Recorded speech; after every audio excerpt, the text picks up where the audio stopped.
I came across someone who is extremely successful in his professional life.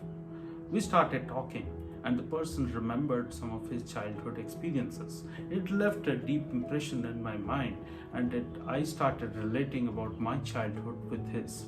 This person comes from a middle class family background, doesn't have enough resources at home to go for coaching institutions to learn new techniques and skills to ace the examination. However, the student was working hard at home. The person did well in his 10th standard. Everybody was happy around him. All of them encouraged him to really continue working hard and doing better. The person kept doing well in his 11th standard and 12th standard. Ultimately, the person decided that he must write his entrance examination for engineering. He did well in that engineering entrance, got a good rank, got into one of the top institutes in the state, got a good rank. Everybody in his friend circle was extremely proud of what he has done. However, his parents, his teachers, and many of his well-wishers in his family were not happy with him. Imagine why. Because the person missed the 10th rank in the state by just a few marks. Everybody in his near circle were criticizing him for the lack of efforts during class 11 and 12. Somebody was pointing out that he was playing a lot, somebody was pointing out that he had bad friends, and so on and so forth. Imagine the kind of impression that the child has in his mind at that stage of his life. All his life, he was encouraged because he was doing well. And in 12th standard, he has done extremely well too. Just that he could not get a rank in the state. He was the topper of his college. I thought about it. While I was in 8th standard, in mathematics, I got 100 out of 100. So my class teacher saw that and started asking, how can I score 100 out of 100 in math? Nobody gets 100 out of 100. So my class teacher goes to the math teacher and says that, hey, you must really look at this paper more carefully and make his marks 99 out of 100 so that he doesn't feel extremely proud of what he has done and he starts neglecting his studies.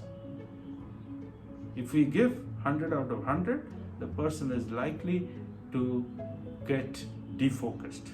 That is the belief.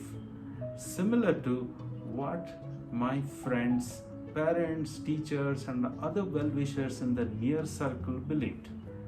Science says that when a human being is given many criticisms,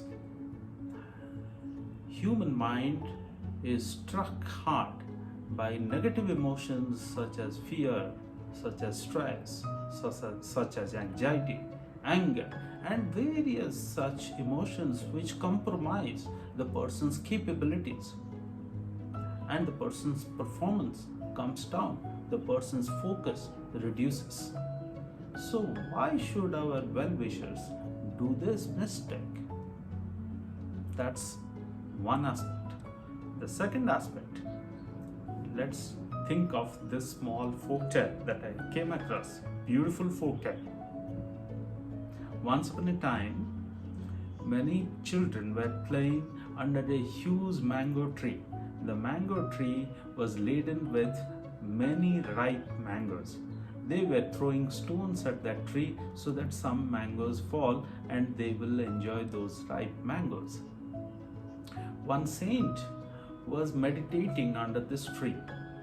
He was disturbed as these children were playing and making noise, throwing stones, and one of the stones actually came and fell on him. He felt hurt and he opened his eyes and he called the children and shouted at them. He felt very angry about it because he was hurt. He told the kids that I would curse you. Can't you see that I am meditating? I am senior by age. You don't know how to respect the wishes of the seniors? One of the kids made a comment. He said, "Saint, please excuse us. However, I am wondering, if I throw a stone at this mango tree, the mango tree gives me ripe, sweet, tasty mangoes, which are good for us. However, the same stone, when it fell on you accidentally, you are willing to give us a curse. So, it's possibly the mango tree that needs to be worshipped, not the saint." Very small folktale, but very intense in its teachings.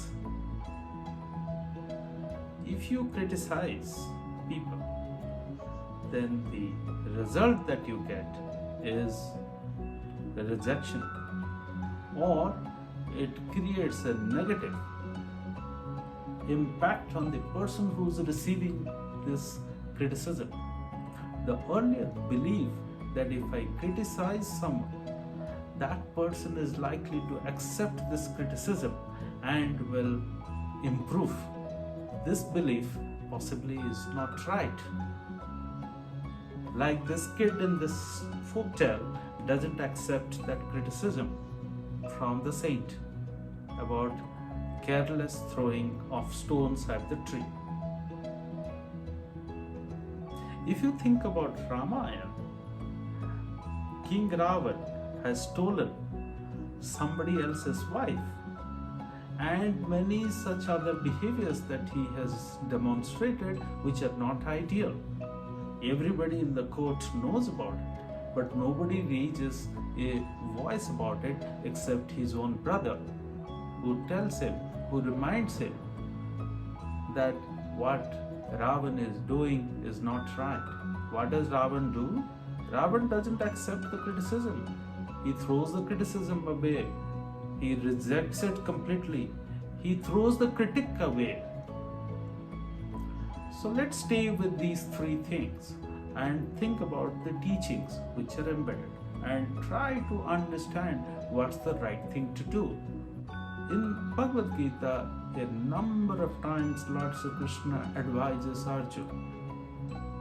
In fact, he advises the entire humanity he talks about many things.